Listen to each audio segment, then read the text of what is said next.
Oh, come on. We'll get started in just a minute. Please settle in.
Beautiful, unnamed AI music.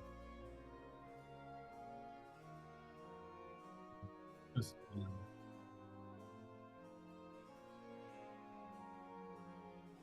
I will thank you. Really guys want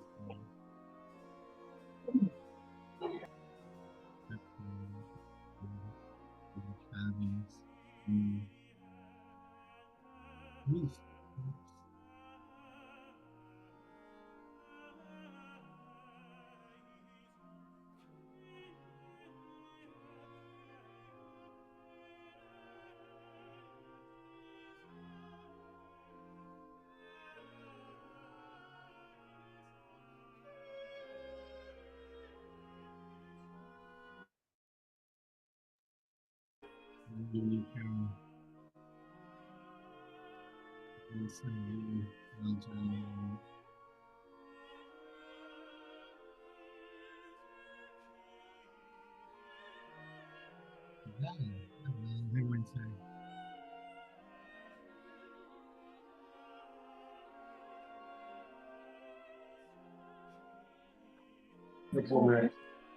Morning.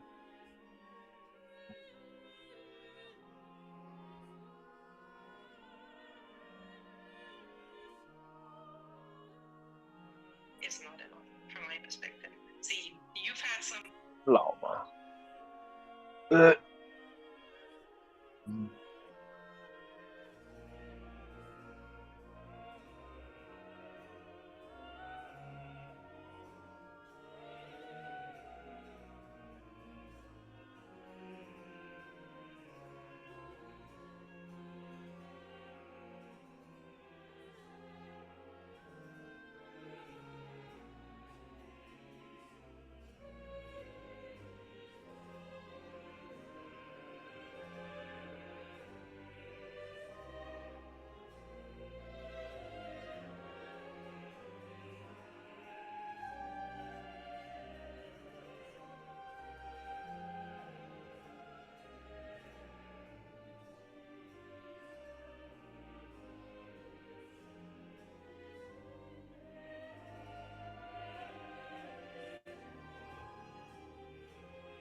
？Morning, Megan. Morning.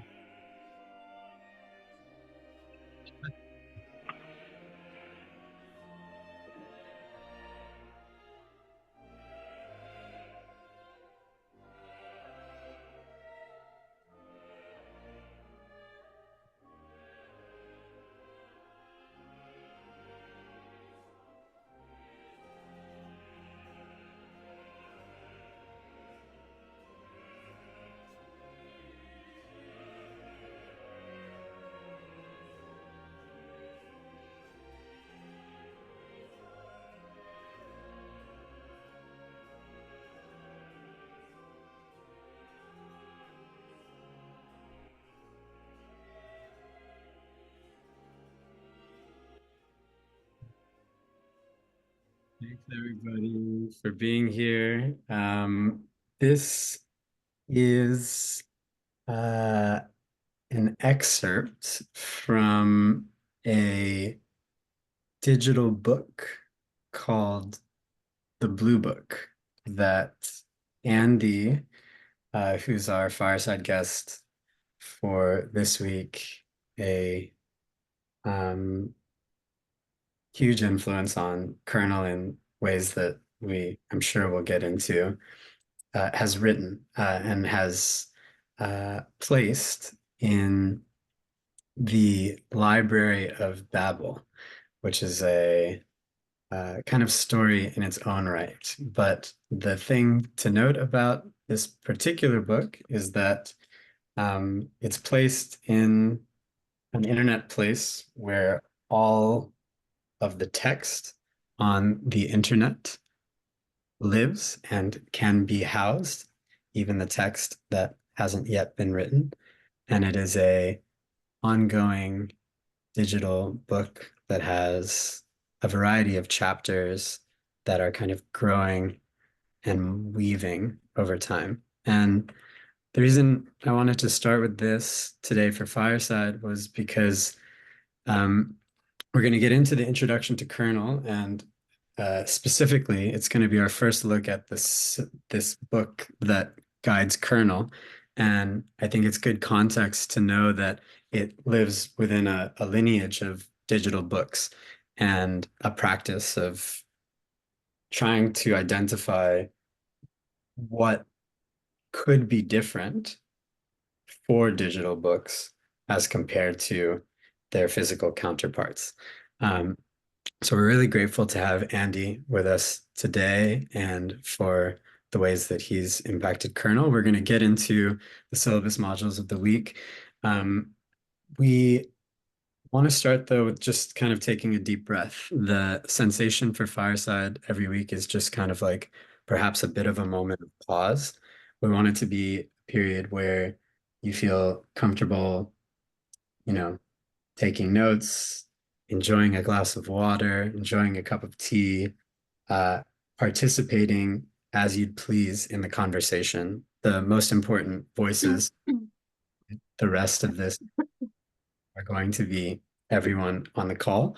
And the majority of the conversation is just the questions that Kernel Fellows themselves bring up and the things that are coming up for you. So typically the chat is quite active. We're always pulling in the questions that come in through the chat the most. And we're trying our best in week 0 to set a foundation of careful conversation and interesting dialogue. So we hope you're getting a sense of each other. We hope that today continues that, whether it's through the chat or through hearing each other's voices. And we're at a moment in Kernel that um, that is very much the beginning. I wanted to get ahead of like some of the moments that we're in, basically. It's week 0. Our goal in week 0 again is just meeting each other well, getting a sense of who else is around. If there's one ask of the week, it's refining your craft down here, which is going to be like looked at a bit in a bit more detail starting next week. I think we're going to like emphasize that. So you can expect that the others in KB9 and the stewards and everyone is just kind of going to be looking at the crafts and giving them a bit more attention after really week 0 and even the beginning of week 1 is just about okay, like, who are the people primarily before looking at the crafts and the things that they're working on. So you refining that craft helps us prepare for that.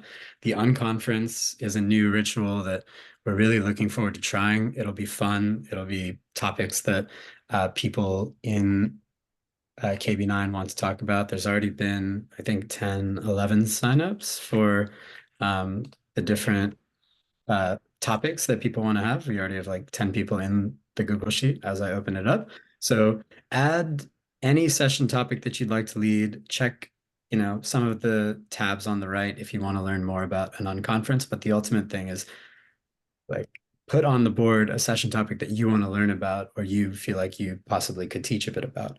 And together we'll make the unconference board leading up to next Wednesday. So those are the two things there.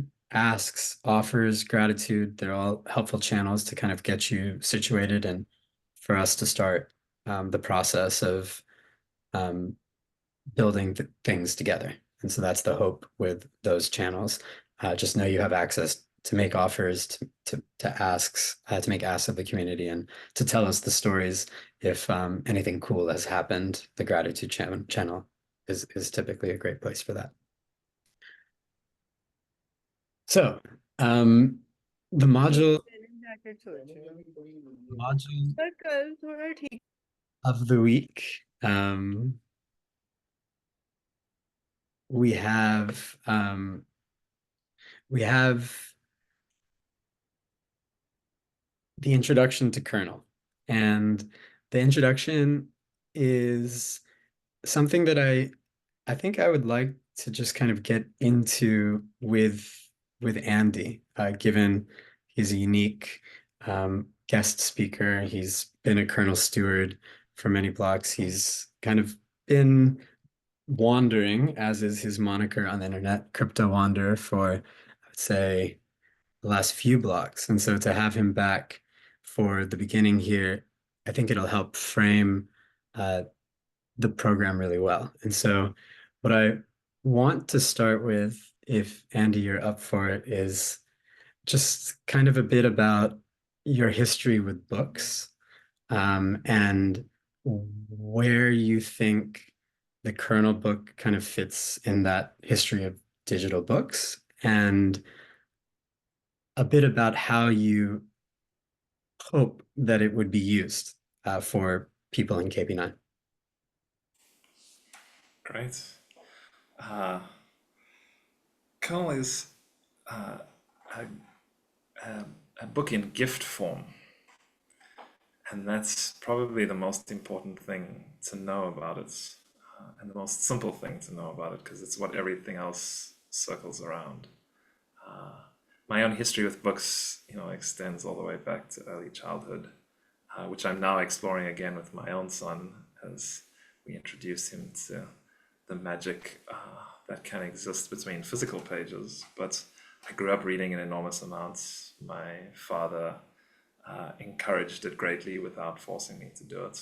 I fell in love with fantasy as a young kid. I often enjoyed exploring alternative realities that somehow cast the lights on my own, but with a slightly different slant. And I ended up studying a mix between, I went to a weird university in South Africa that allowed me to do kind of cross-faculty study, and I did maths and physics, but also English literature.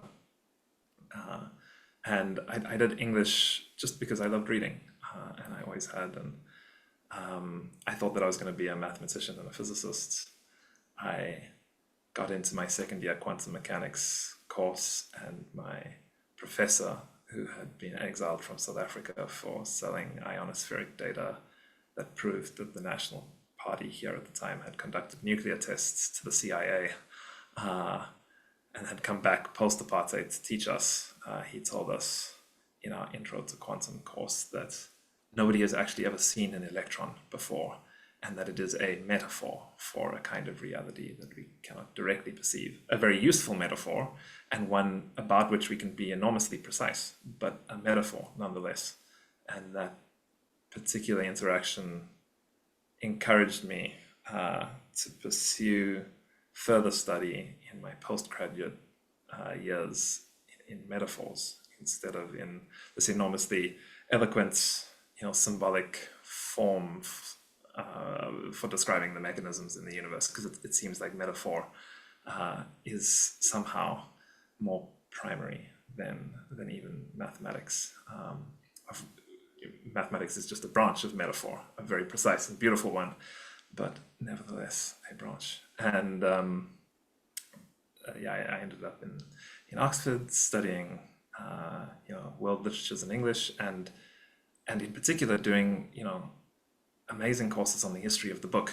The book as a physical object, right? We actually went and into these old places in Oxford, which is over 900 years old. It was started before the Mayan civilization kind of thing, and they have these enormously old hand press printing devices, and we got to set our own work in these hand press printing stations. And you set it letter by letter with these long metal things that you arrange in wooden blocks, and then you have specific spaces, and then you kind of put paper over it and you roll ink on the metal plates, and it's really wonderful.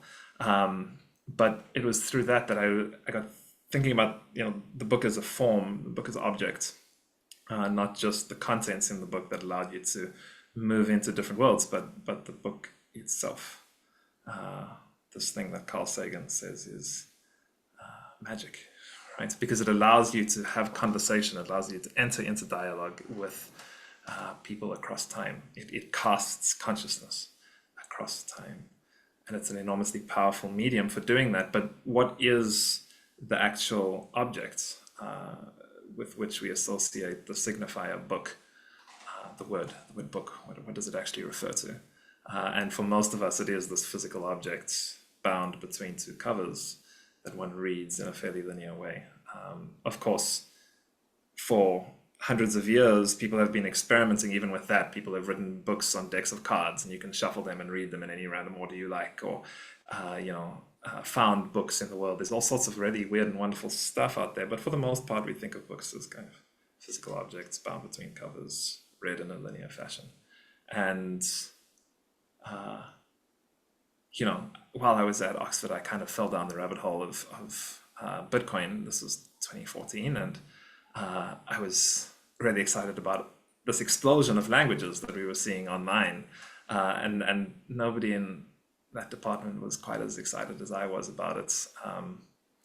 But I was like, there's a whole new world in which we're getting the best of mathematics and the sort of expressivity associated with natural language merged, and that's what you see in computer languages. And in particular, what it allows for is a different imagination of what books could be.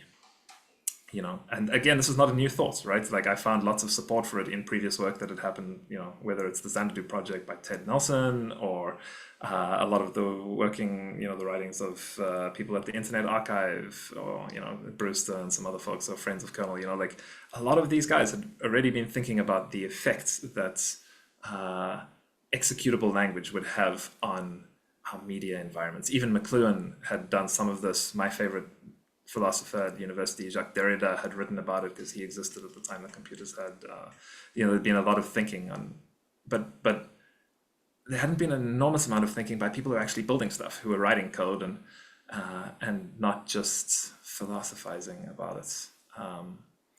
And so that is the direction that I took. I thought, well, here was this thing that I'd been enormously interested in Bitcoin, and it had at its heart this notion of proof of work. And what was so cool about proof of work was that it allowed for us to agree upon the shared state of the world. That there was a credibly neutral way, without relying on any single person, in which we could agree upon the state of the world. And I thought to myself, well, that's fascinating. And what else could we prove? If you could prove that you had done work in order to agree upon the shared state of the world, if you could prove other things, what would it allow you to do in these executable languages? And so, I was wide-eyed and bushy-tailed and quite idealistic coming out of university. And I thought, well, ideally, we would try and prove love, right? That seems like a lovely thing to try and do. And if we could prove love, then one might be able to do so in a way that open sourced the technology required to prove the love that had existed in your own life. And this might help us as we entered an age of increasing automation to train the algorithms and machines that we learn with to enact, a more lively and cooperative future. I ultimately, in fact, in the Blue Book, argue that it's really a theological question. If you could prove love and open source the means by which you did it, it really is a theological question. What is it that you could do? It's not just agree upon the state of the world. Of course, there's a whole bunch of kind of like young person grandiosity in all of that, and I don't think that the Blue Book necessarily did anything like what Bitcoin did to the state of the world. But what it did for me was it helped me prove the love that I have experienced in my own life. It became a means for self-inquiry and a wandering through the self that really has had the most incredible of consequences. And it taught me also, on a very practical level, a lot about the affordances of digital books, the kinds of stuff that you can do in a digital environment that are simply not possible in a print environment. And then you came along, and he said, "Well, I want to do this thing, and we call it Kernel, and here's a few blog posts, and let's go. I wonder if you could help me edit them and kind of get it going." And I thought, well, I know a fair bit about this whole crypto thing. I've been in it for a while, and I know a fair bit about digital books, and I haven't ever seen anything put together in a coherent fashion that tries to give some sense of shape to what crypto is about, like why it matters, and that is kind of what Kernel ends up being. It's a gift to a friend that is intended to try and open up these questions about, like, why do we care about this stuff? Why does it matter? What are the potential implications that it might have for our shared state, for the way in which we share, for the kinds of things we choose to share and those we don't, all of these questions and more, but primarily through the form of a gift, because I had, after the first version of the Blue Book, figured out that the grandiosity inherent in trying to sort of do something like prove love was perhaps not the most psychologically healthy way to go about something. That really reciprocity and this notion of give and take and dialogic response of you and I, of in-breath and out-breath, of the movement between, of the interrelationship in things, is much more generative and happy and exciting and playful and ultimately healthy, meaning whole, right? Holos, the healthy and wealthy kind of place to be, rather than this, somewhat savior-driven mentality of like, oh, I'm gonna prove something and shove it down your throats, and then we'll all love. So Kernel hopefully benefits from some of the early lessons out of the book. That's incredible. I feel compelled to see if Elizabeth would like to share. There's just been so much good stuff you've already put in the chat, and it's never too early to bring in other folks for dialogue. So Elizabeth, if you're willing, would love to hear from you. Yeah, hi. Thank you, Andy. Thanks, Vivek. Thank you for all the people I know on the call already, Grace and Yonks, at the very least. So I think the first thing I want to say is just from the very beginning, the number of threads in my life, personal lines of inquiry of interest that have already tied into what has been brought up, not just today, but last week also, really makes me feel like I'm in the right place. And I really appreciate the stewards for the past 9 seasons to create and maintain this program in a way where, what I was thinking about earlier this morning, that I at some point want to talk with the stewards about, this idea of impact and being able to maintain in a digital world that is largely based on code, projects and programs that hold space, and how to quantify that impact from a funding perspective to maintain these kinds of programs. So bravo, congratulations on being able to hold this, not just intellectual space, but emotional space, whose impact a lot of times is difficult to quantify, difficult to track, and inherently one of the struggles that we're seeing in work like this, in on the ground work and in the digital sphere. So that's sort of the first thing, this idea that we have a right to a space like this, regardless of what it yields. And the inherent belief that this is valuable, and it not only valuable and meaningful, but it is fundamental to our development as humans, and that is not tied to our production capability, which is sort of ultimately where I'm thinking about the kind of future world that I would like to build or be a part of or set up foundations for my children and grandchildren to build, which comes back down to this idea that in the readings, the readings for this week, this idea that like sacred geometry that was brought up,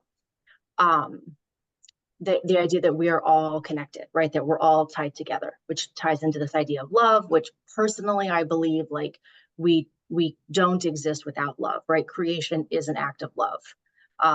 And that is why we all strive for it, because we are meant to build as creatures. And so the idea of proving love, right, mathematically is a very funny concept to me, because as a woman, as a mother, as a daughter, you know, there are differences, and this goes back to the complementary binary differences, right? Man without woman, woman without man, regardless of gender identity and all of that, but just the physical creation of beings, right? We have to have these complementaries. And so often the female voice has been excluded, not even just historically, but just like very present. And I think the number of women in Kernel is a testament to that, of trying to allow our, you know, inherent wisdom and experience to shape this potentially new world, right? Which is just fundamentally rejected women and, you know, more than one half of the planet, because I think the population of the planet is like 51%, right, female. So that's another thread that I was sort of thinking through. And, you know, regarding Derrida and memetics and translation, and the book, my husband actually was just at Jacques Derrida's grave last month. And if you try to find it, it's not particularly easy. It's a small village, it's a small town outside of Paris, and you can get there by public transit. It's quite overgrown with poppies at the moment, which is sort of lovely also. But it's hard to read. And if people have experience reading Derrida, it's something that I struggle with, and I'm much better at conversation around his thought. But the idea of a digital book and what it could give to us that the physical book doesn't, because they both have value, but they have very different value. And to try to make a digital book replace a physical book, we've seen hasn't worked, right? It doesn't work. We still, I mean, probably all of your houses are filled with bookshelves. I know mine is. But we also know the transmission of knowledge through the digital space is really powerful, which is why the internet has done what it's done to our society. And so I'm really curious to know Andy's thoughts and other people's thoughts on what a digital book can give us that a physical one can't, and of course what it can't give us that a physical book can. And I did put into the chat, and I'll leave it here, the History of English podcast. If any of you have listened to it, would love your thoughts on it. But it is actually by an attorney whose whole job as an attorney, contract law, is to like parse language, literally. So it got him really thinking about like language. I happen to have in my family 4 different strings of linguists, neurolinguistics, natural language development over time, translation, 2 translation people, 1 practitioner, 1 more theoretical. So there's a whole bunch of linguists in my family. And so the fact that this practitioner of language, which we could call a type of linguist, went and did this deep dive on the history of English language, a lot actually, like language was fundamentally changed by the book. Fundamentally changed, codified in all these crazy ways, because of the book. So I love that Andy brought this up today, and I'm totally digging it. And I'll put the link to the podcast in here. There's like 176 episodes. They're each an hour long. And it goes back to pre-language, right? So it's really a lovely lovely tool. And yeah, I'm just digging being here. Amazing. Thank you. So many resonances. The first thing to say is specifically on the like impact versus things that we intuitively know to be valuable point, is that it's a wonderful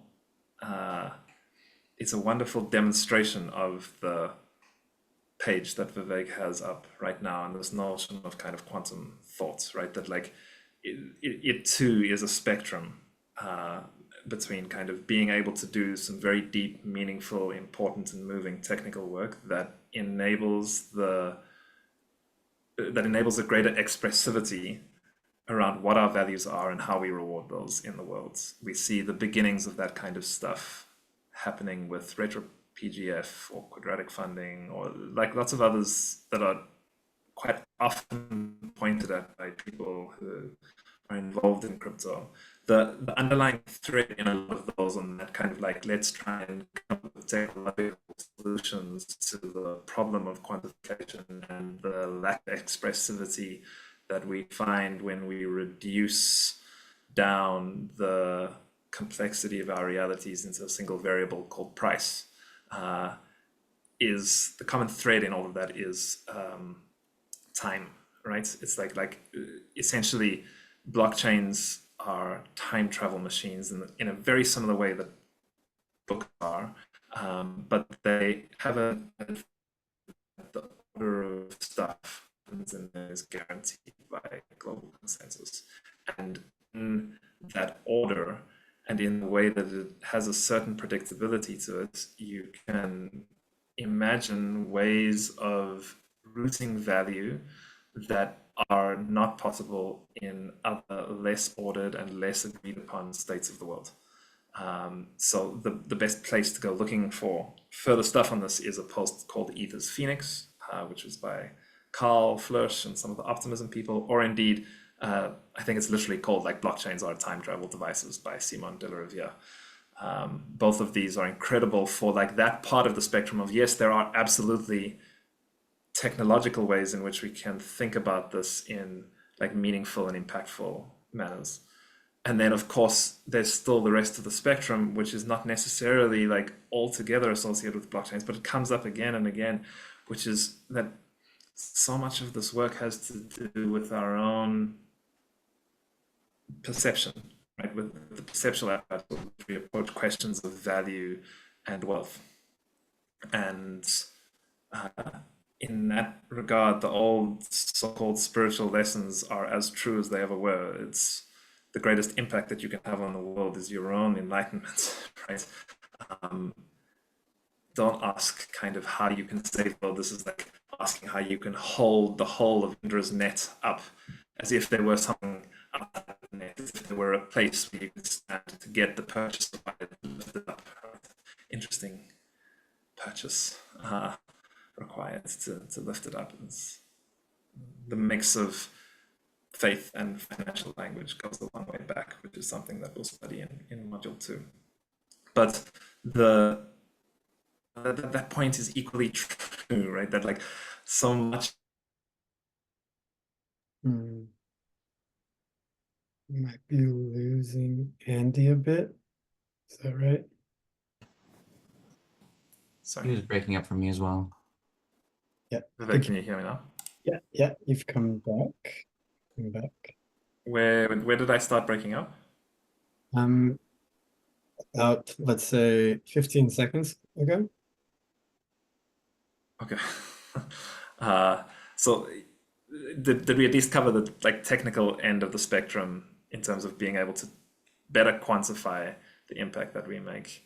And yet like the other side of the spectrum is equally true, right? That it's about like our own perceptual apparatus that we bring to questions of value and wealth.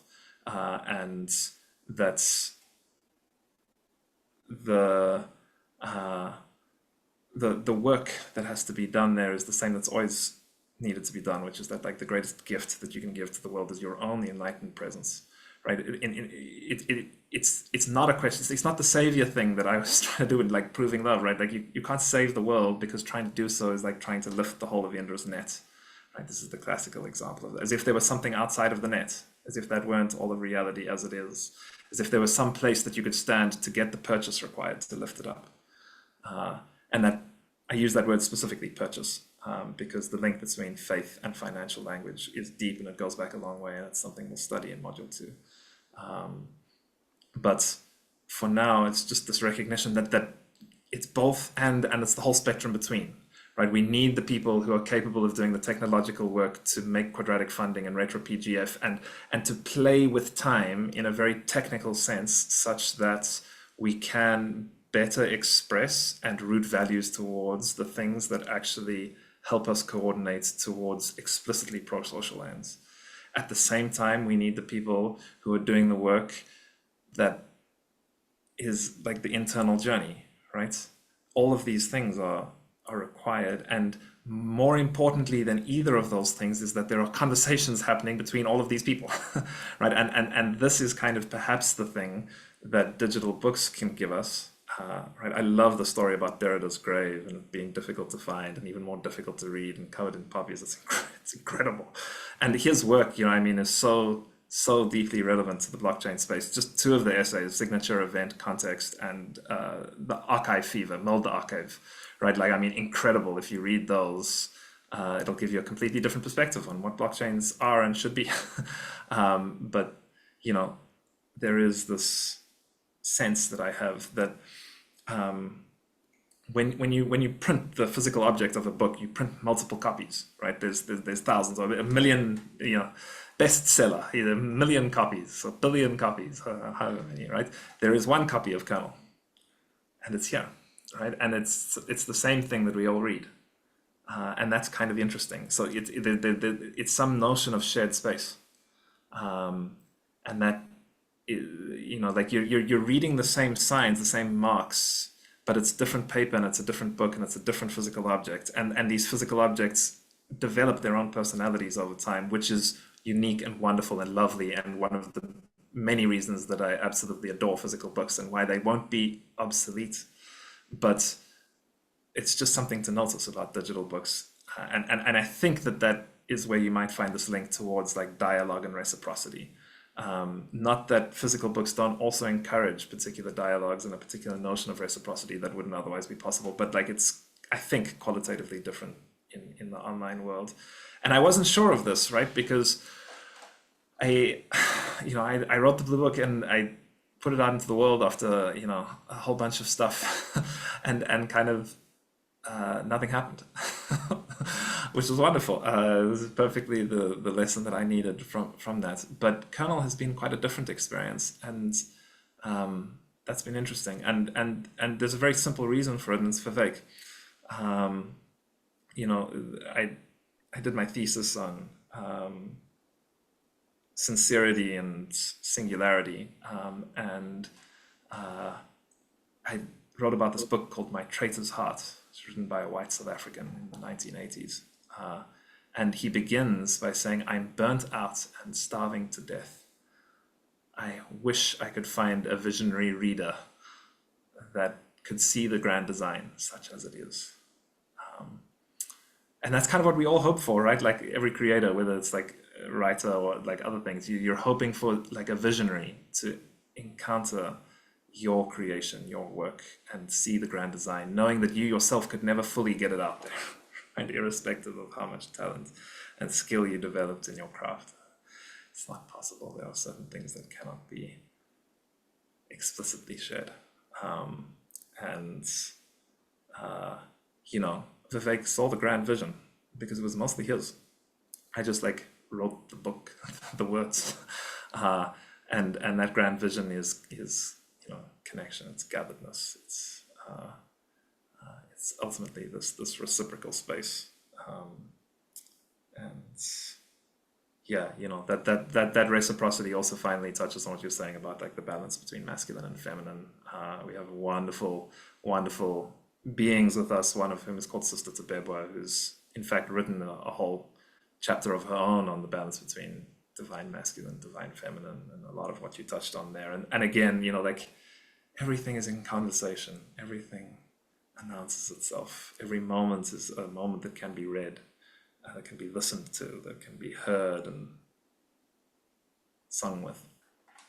And certainly, like right down there near the base of things is this interplay of masculine and feminine. And I'm glad, and I thank you for seeing the humor in this, you know, really funny attempt to kind of prove love.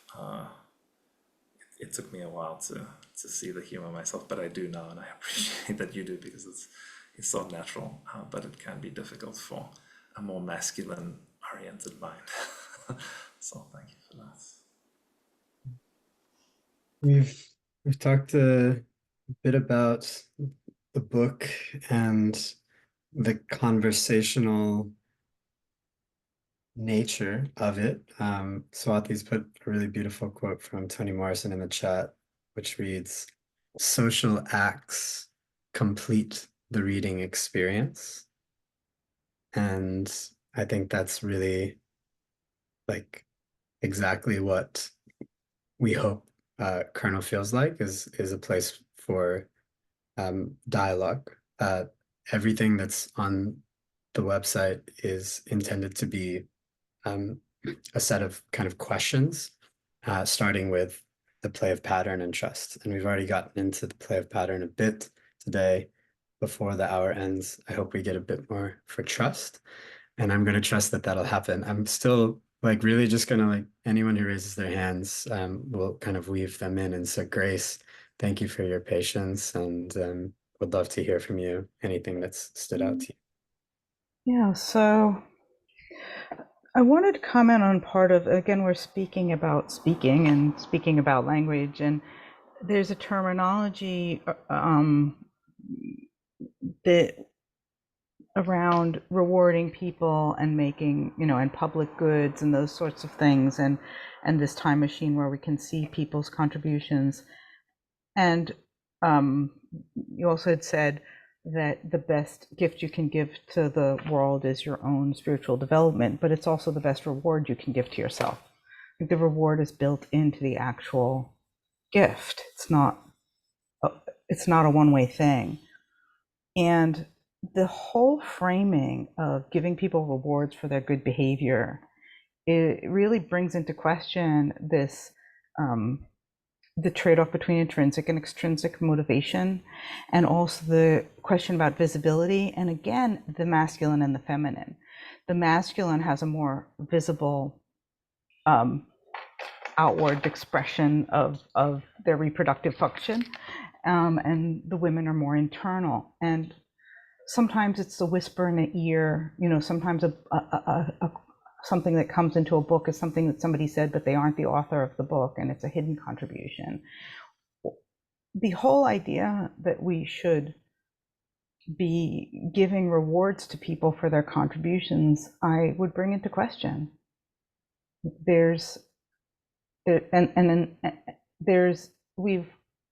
One of the things that we've done in modern society, which was not always historically done and has not been done in all societies, been done in many societies, is connect between your right to be alive, your right to have a home, your right to have food, and your productivity. And that's not necessarily something that has to happen. One of the reasons that we're so obsessed with rewarding people for their contribution is because we live in a society that without money you can't eat. And I feel like in some ways the blockchain space has not gone beyond that thinking. And in Andy's speaking, you could hear that part of the time, and part of the time you could hear something beyond that, right? But the idea of making sure people's contributions are heard and rewarded isn't necessary, and isn't desirable. And again, this is the masculine versus the feminine. Many times women, I mean, we know this from our society, that women who are leaders receive more negative press than men who are leaders, and more critique.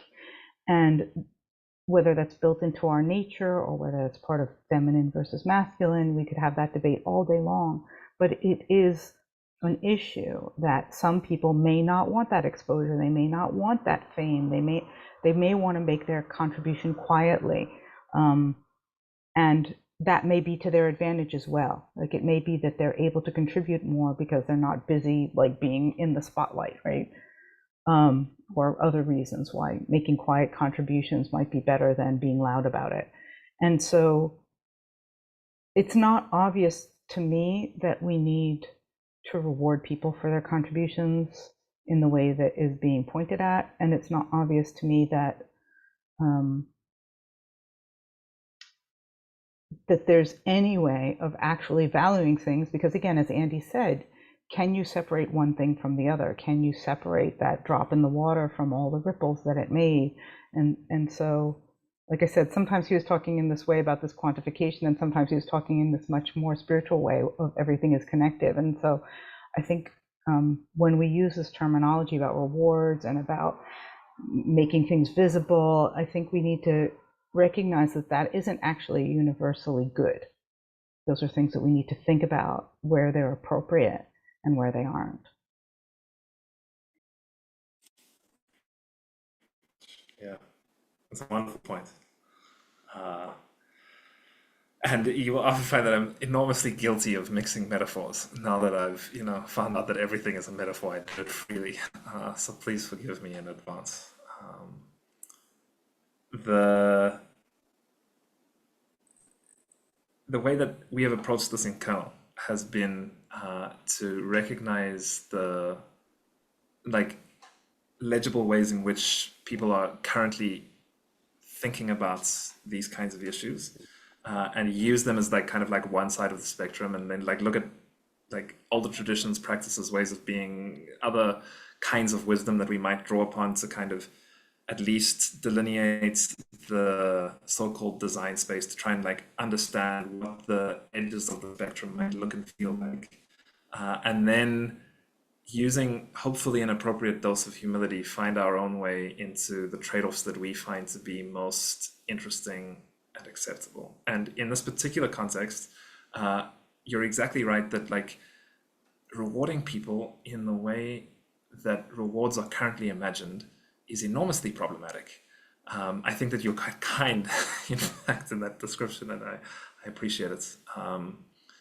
I think that it's enormously problematic, and so what I did is I wrote a different version of money, which is the same ERC20 token contract that everybody uses, except the story about it is that tokens represent obligations, not assets, and they certainly don't give you the ability to govern others, because assets that give you the ability to govern others mix the worst parts of capitalism and tyranny.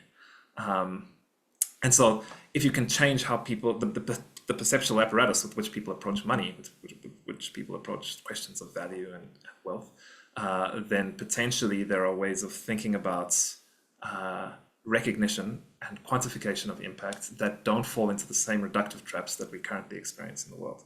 But in order to do this, you, at least in my experience, need to be able to delineate both ends of the spectrum. You need to understand where people's mind is currently at in order to have a meaningful conversation, in order to enter into what would have been called by people like Derrida a logic of anticipation, right? Derrida was huge on this, and it's where I get the notion of, like, he said you can't have a gift without simultaneously calling into existence the concept of manipulation, right? Because when I give you a gift, I take a risk, because you can either interpret this as a gift, pure and true, or as me trying to manipulate you, me trying to create a social debt, hold on over you, show that I'm more generous than everybody else. There's 1,000 different ways to interpret this, or you can just interpret it as gift. So gift giving is simultaneous with manipulation.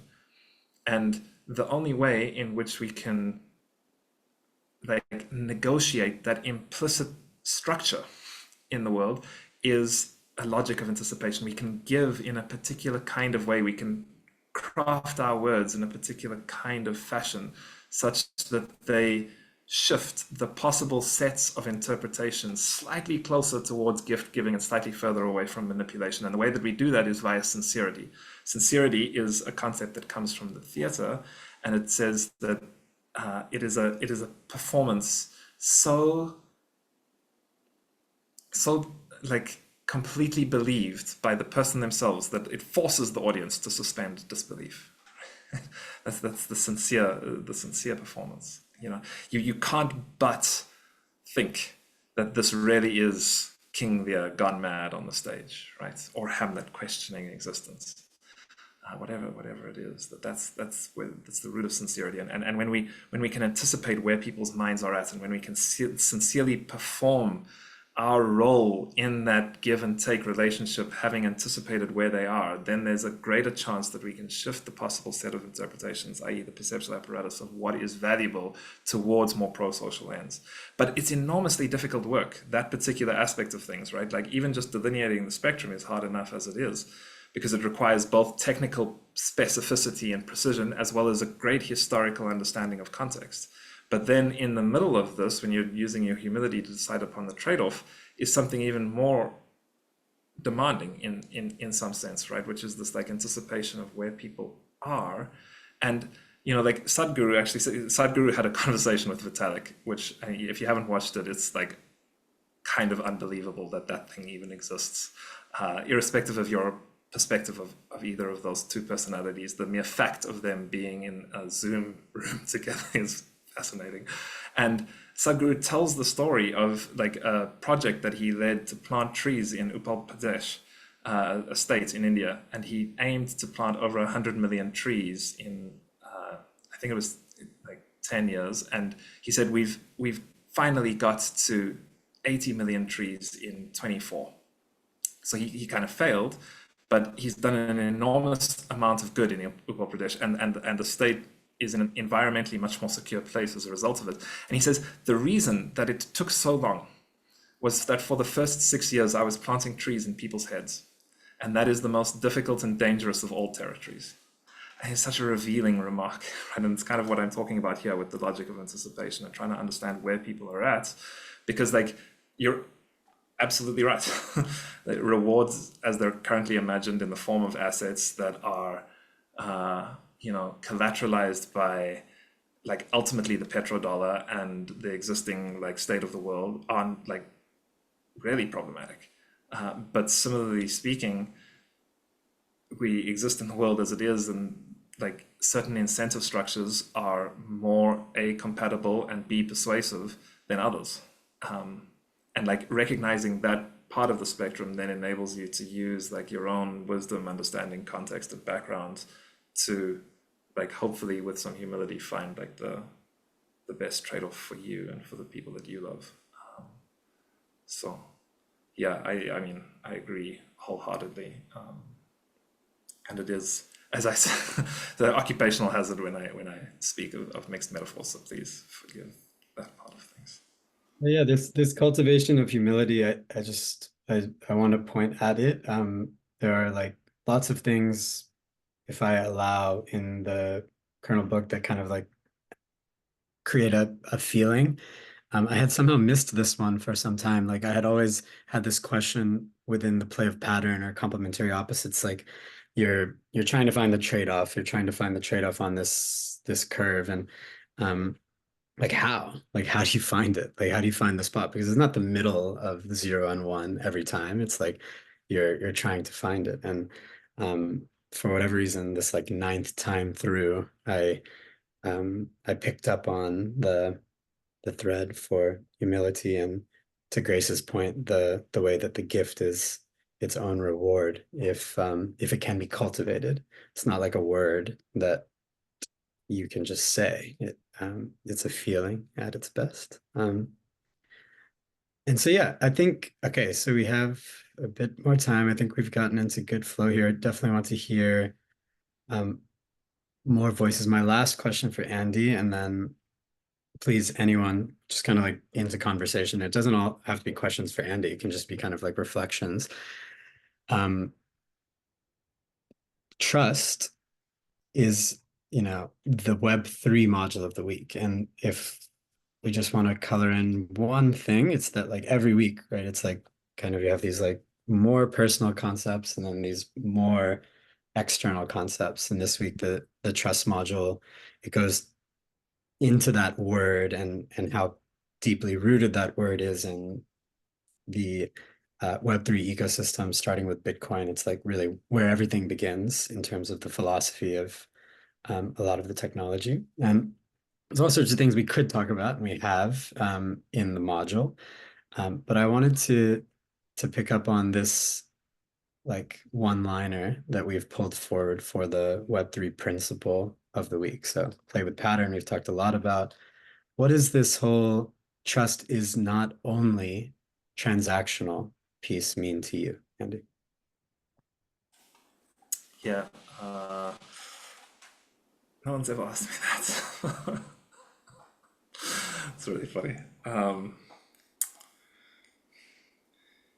You know, we become almost necessarily obsessed with the specific slices of reality that we have the most interaction with.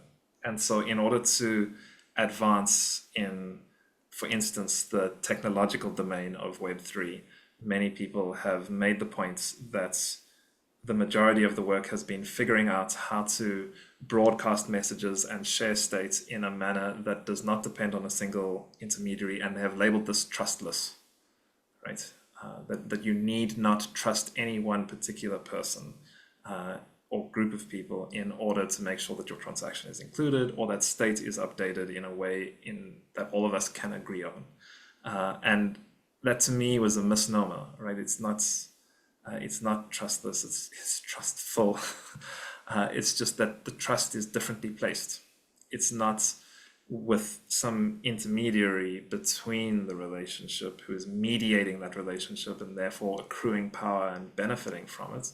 It is with the people that you are actually transacting with. Right? And that's what this whole module is about. It's trying to make the point that this is not about building trustless systems, because trust is actually the most powerful way in which systems scale. Right? And that has very, very specific technical implications for the way that you implement whatever protocol it is that you're thinking about. Trust is the most powerful way in which systems scale. That's why intermediaries are such a ready solution to issues of scale in global systems. And what we're trying to do is build global systems without intermediaries. It doesn't try and mean trustless systems. It means that the trust is more explicit and it's placed in the people who are actually using the system. Now, that's wonderful, but it still is just the transactional level of things, right? Like we're like this module, because it's the Web3 module, and appropriately so, is really talking about like systems, protocols, transactions, and the way in which those can interact when we think much more explicitly about trust and its relationship to scale and value, as well as to the stories that we tell, which is going to come up in the value module next week. But trust goes much deeper than that, right? And we've talked about it in previous firesides, precisely because each of these words in the Kernel book is intended to hook into a concept that anybody has personal experience of, irrespective of whether you're technical or not, right? And everybody has had that trust broken. Everybody knows what it feels like to trust another completely. Everybody knows what it enables in relationship, as well as what happens when it doesn't work. It is something of which we all have deep personal experience.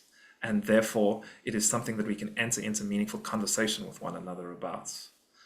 And more than this, it's got a deep link to humility. Because like, how do you cultivate humility, right? Like, you try and do things in the world, and you hopefully keep your mind open enough to receive like criticism and feedback and to watch them fail. And that will certainly inculcate a certain kind of humility in you, right? But there's a deeper kind, and it has to do with trust. And it's not transactional, precisely because of what Grace mentioned, right? Like, it's not given. There's no separate moment of give and take, right? It's like to bring your own enlightened presence in the world is both the reward and gift simultaneously. There's no distinction. There's no moments of apartness in any of that, right? And so there's no transaction, because transaction, it implies that, going across an action. An action requires at least a tripartite structure, right? Of like actor, acted upon, and action, right? Or love, beloved, and love. Lover, beloved, and loved. Or knower, known, and knowledge, right? Like, all of these things are tripartite structures. And reality is not that, right? And like, what is the ultimate root of trust, right? And again, this is like a very technical phrase for those of you who are like not developers. Like, the root of trust is a very important thing in technical systems, whether it's like Intel and the certificate authority of SGXs in trusted and execution enclaves providing the root of trust, or I suppose, like, what is the root of trust in Bitcoin? That's kind of what people are pointing at when they say it's trustless, because there's not a single one. We're relying on everybody running the same software, and in some sense, like, the GitHub repo is the root of trust, but not in the same way that Intel is. And like, what is the root of trust when you go beyond like the transactional, reality, right? Satchitananda is what they say in the part of the world that you come from, but they call it many other different things in different places, and those two are wonderful. It's just as it is, and when you trust that, right? Is the final thing I'll say, that the tradition that I learned most from and was most beautifully gifted by, the word for trust, iman, is the same as gift, right? They have the same roots. It's iman and amana, right, in Arabic. And there's something very, very, very deep and important about the link between those two things, that you are entrusted with life. You don't have life. Life has you, and you are entrusted with this experience. What will you do with it? What will you do with your one wild and precious life? This is the ultimate question. It's there in the play of pattern. Like, trust and gift are ultimately the same thing. That's and that's really what Grace was pointing at in a very beautiful way. And it's not transactional. It cannot be, because you are not different from reality. You're not separate from it. You never were. No one ever was. So, there you go. Amen, brother, which also means yes. We have to remember, amen actually means yes. Amen. Oh, wow. Look at these beautiful images from Justin too. Thank you for sharing. Welcome, really, any voices, any thoughts, any reflections. I think I had Zaremba, Swati, Amanda, Reese, many people in the chat, Babui. But anyone who wants to, really, feel free to raise your hands. We have time.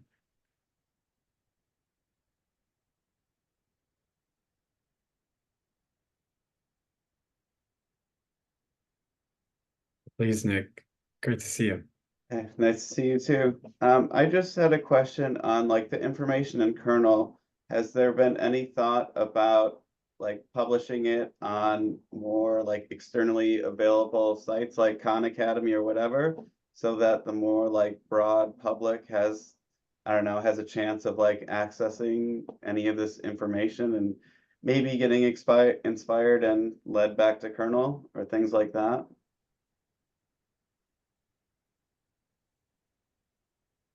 Not on Khan Academy or all these kinds of sites.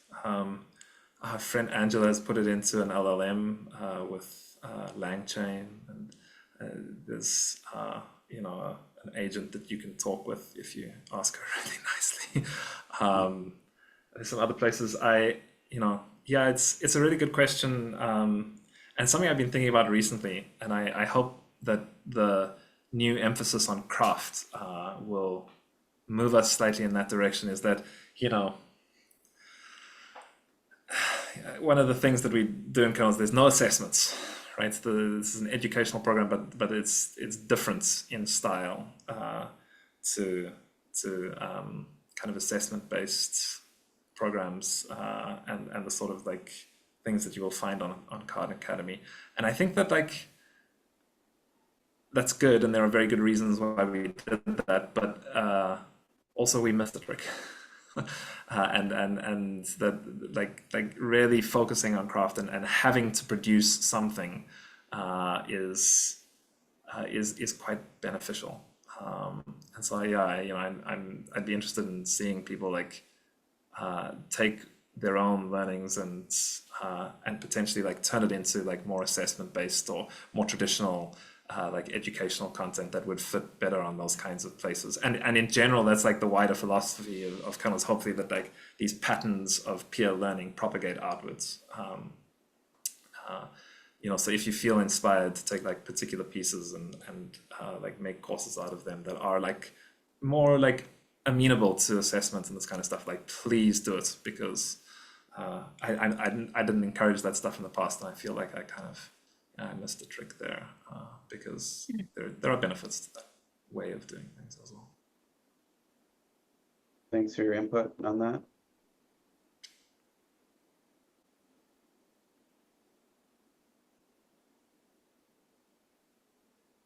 Maybe Reese, if you're willing.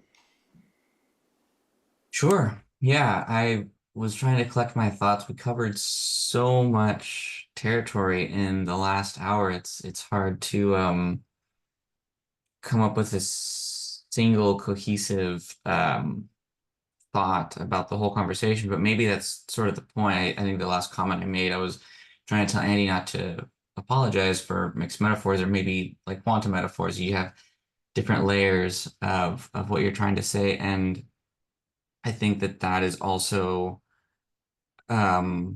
getting to part of the discussion we're having about, oh, being rewarded for contribution, or should we live in a society that is solely based on this transactional nature of like what Western capitalism and things like that, and that we're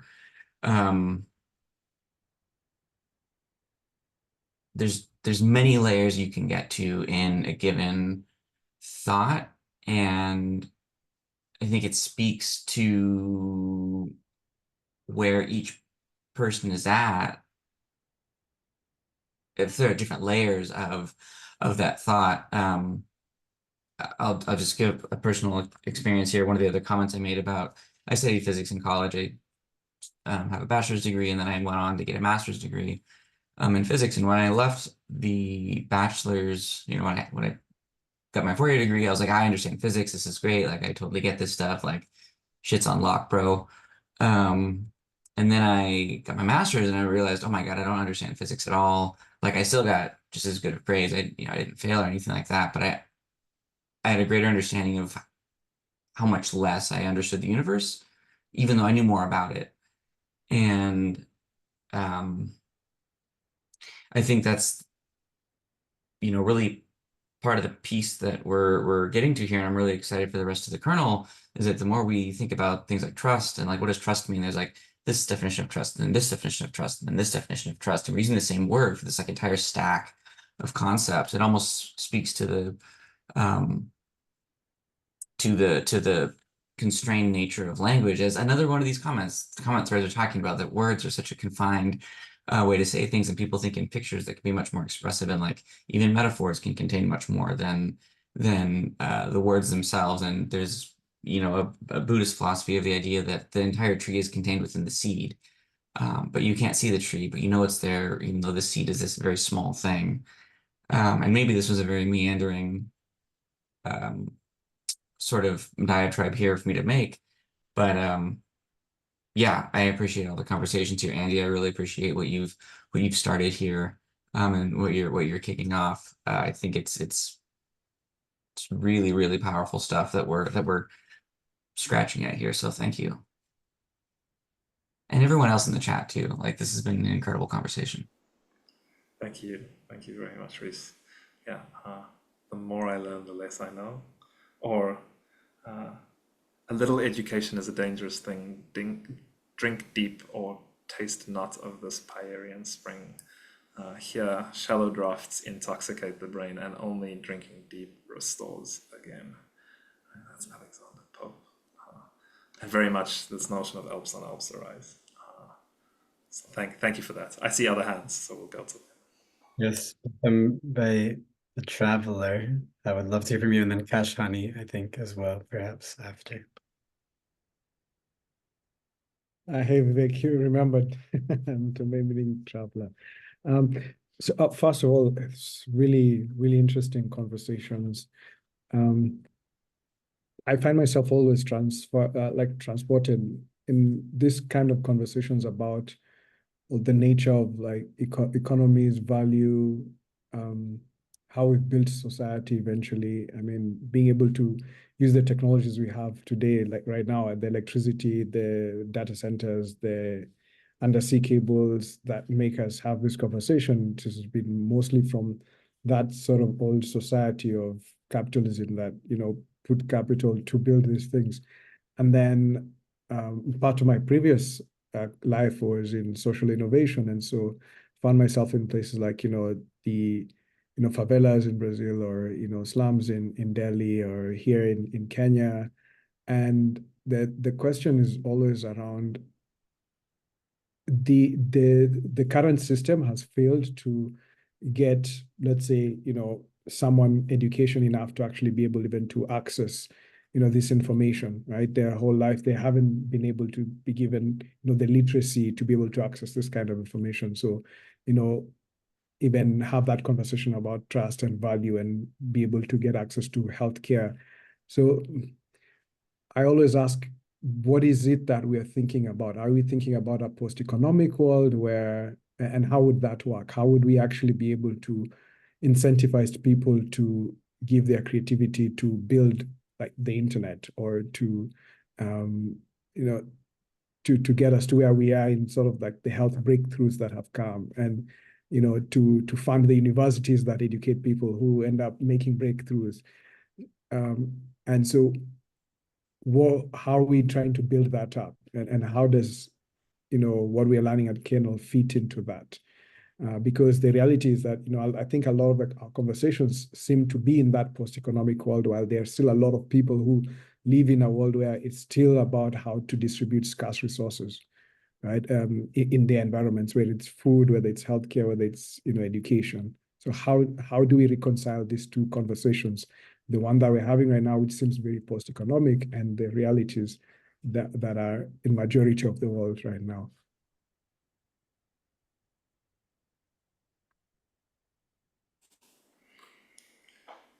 Yeah, good question.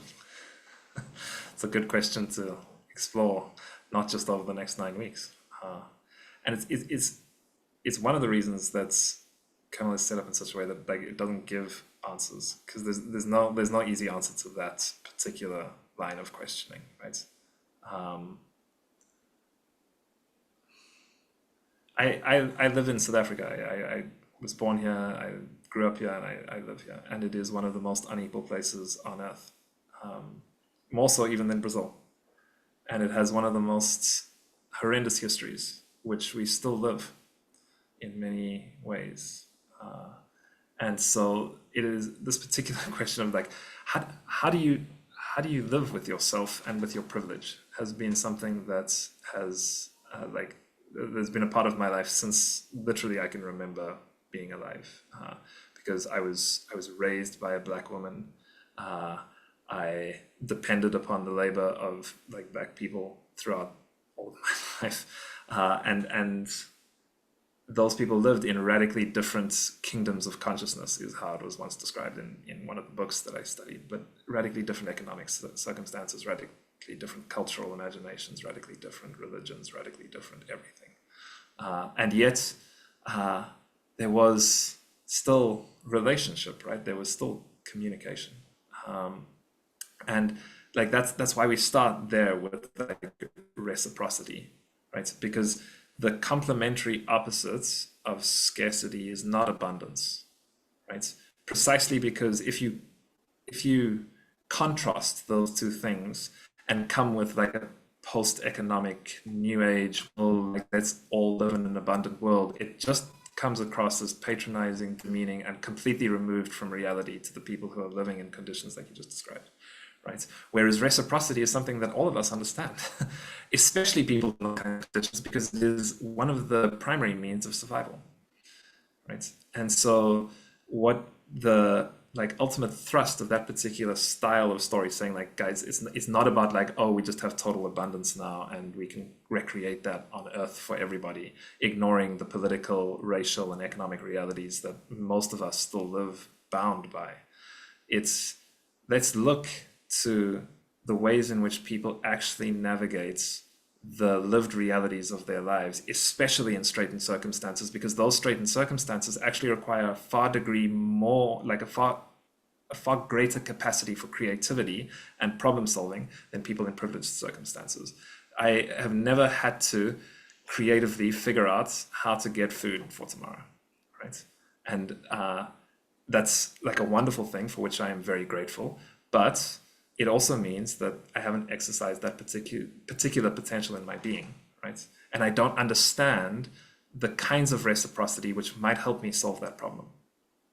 And in thinking about it in this manner, then you plug into a particular feature of human relationship, dialogue, and interaction, which is common irrespective of race, class, or economic situation, and enable people to think about like contextual and local solutions, which might be more appropriate than the patronizing help of yet more like well-educated white Westerners who like have some fancy theories about like how it might be possible to, make a better economy. So, I don't, this is not like this is clearly not a perfect answer, right? But I hope that you can sense in the direction of the story that there is an attempt to find what is common and to use that as the ground for which like new wisdom can emerge from what we all already know, and which in particular can like ground through humility the people of privilege, right? Because like I know Reese referenced the Buddhists earlier. So like one time somebody asked the Dalai Lama, they said, Your Holiness, do you think that it's a problem that 99% of the world's wealth is in less than 1% of the world's hands? And he said, I'm a Buddhist. I don't see a problem. I see an opportunity. It means we only have to change less than 1% of people's minds. And now again, this is like a somewhat flippant remark, but it points, it points towards like the leverage points that we can think about using in terms of trying to like create like more equitable and just ways of living together. I think that like it's clearly not the work of one generation, because for so long, I come from a line of very well-intentioned, very intelligent, well-educated people who have made a complete mess of the country in which I live, right? And I live with that reality. But there are ways of living with it, and of nevertheless, like Toni Morrison was referenced earlier, like nevertheless going out into the yard and doing the work, right? And she wrote the most amazing book. It's called Beloved. It's about slavery and the trauma perpetuated by slavery, right? I wrote my honors thesis on it because it broke me, that book. And she said, this is not a story to be shared. But she then writes it in this song, right? It's this call and response. It's the story of an old lady who offers up her own heart in a singing circle in a forest somewhere in the USA after being removed there.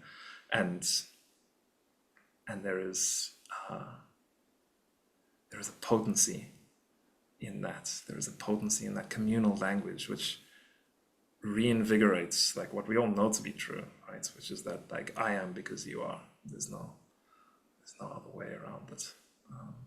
And like the more people that recognize that, the less we will see these like gross inequalities and total injustice. Will we ever solve it? I don't know. But yeah. I wanted chime in here on that point specifically because I live in a very bifurcated city, black and white, like long racial injustice, that generational trauma, all of these things that Andy is also referencing. And I think one of the main, there are two things, there are two issues. One, the system can't be changed by the people it is subjugated, even though we think that those are the people who need to, quote, rise up and change it. It can only be changed by the people who have the, like, who currently have the power. And those are the minds that have to be changed, referencing that like 1% of people change, right? Like as a white person in the USA who is educated, who like we are the ones that have to change, right? It's not the people who are struggling and working 3 jobs, right? But that's who we think, you know, that's where all the grassroots organizing is. It's to get them to rise up. So inherently, I think the change mechanism is missing. And secondly, the emotional work it takes to do things like read Beloved and sit with that from on either side, right? As a person who is a descendant of slavery, or as a person who potentially is a descendant of a slaver, is very different emotional work. And that is what we have not done in the US. I don't know about South Africa because I don't actually know a lot of, personally, I don't know a lot of South Africans, but the emotional work of healing from slavery is what holds at least our economic evolving back, I think. And I would be interested to know from other places maybe that don't have a legacy of economic slavery in like human bondage form, how, because as the US, sorry, my dog, he's a beagle, he wants to bark at everything. We are the dominant economic force. And so our history, right, sort of has rippled out and created the economic system that the world currently is under. And so I would be interested in knowing sort of how other people are thinking about the emotional healing that like capitalism, the you know, has the trauma it's caused, and how we heal from that as a step toward the path of changing where we're going.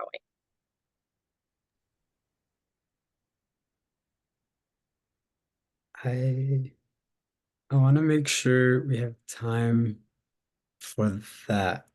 And also Definitely don't have to do it. I wasn't looking at the clock.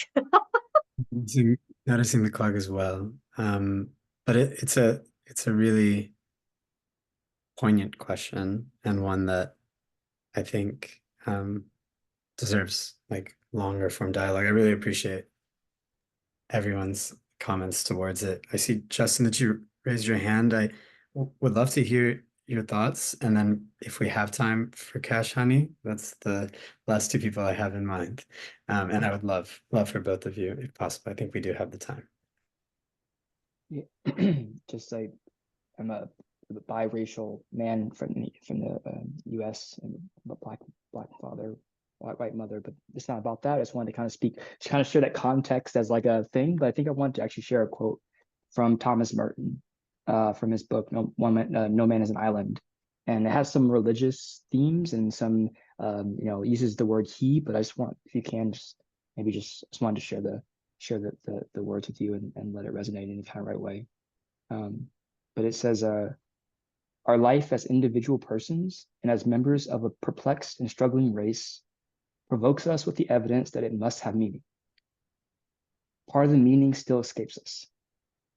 Yet our purpose in life is to discover this meaning and to live according to it. We have, therefore, something to live for.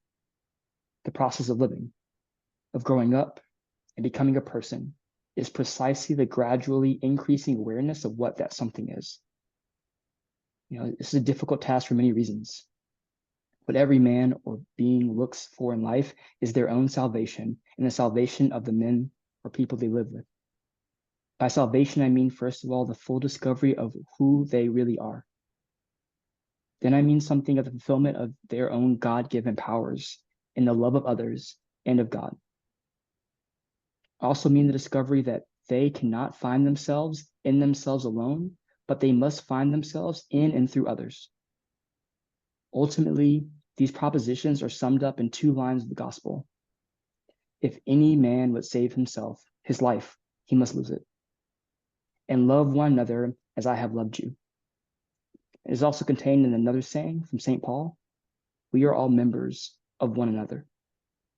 Thomas Merton, no man is matter. I love the line of we are all members of one another.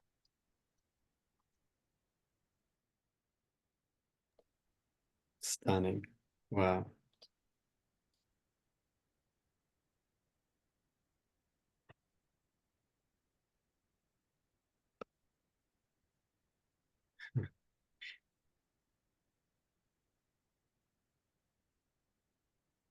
Gosh, honey, would you like to share anything on that or otherwise? That's such a beautiful passage. Thank you so much for sharing. I actually just tuned into Thomas Merton, so that was cosmic that you brought that up.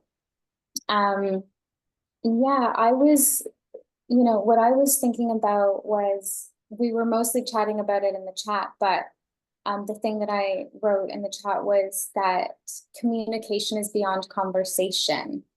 And I was thinking about it particularly, of course, we were chatting about how, like, the barrier of language, but how you can somehow, even if you're traveling a different country or, you can always kind of get by just through gestures or actions or smiles. And that's always special. But also, what's coming to my mind is through death and on deathbeds. My sister's a death doula, so I'm close to death in that level, like from a different perspective. And it's always so beautiful when someone's on their deathbed and yet they're still able to communicate, even though they can't communicate through words, whether that's like the blink of an eye or the squeeze of a hand or, just a small gesture, but knowing you're communicating with that person who's leaving their body is such a beautiful experience. And I think, it's just so powerful because words aren't really needed in those moments. It's just true presence and it's felt. So I just think that, that was what I wanted to mention.